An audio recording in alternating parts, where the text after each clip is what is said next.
In my last video on how to make a GitHub Pages website, we started at step 1, but we skipped over step 2 that went over how to communicate with GitHub using a terminal or a GitHub desktop app. So let's go down to that. We're not going to do the terminal, we're just going to focus on the desktop app.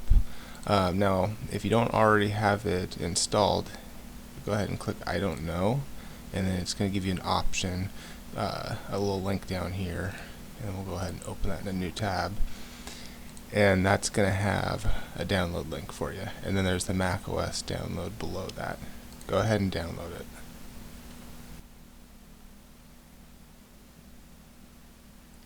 Make sure you're all signed in.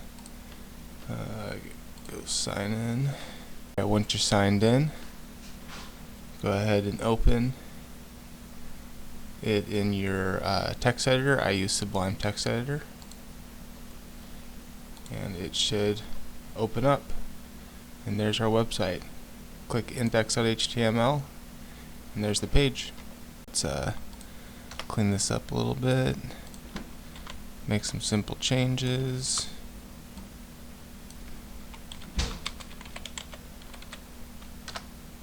Alright, go ahead and save it, and then go back over to the GitHub app, and you can see there's some changes right here. The plus means we added, the minus means we deleted it. Let's go ahead and add a description.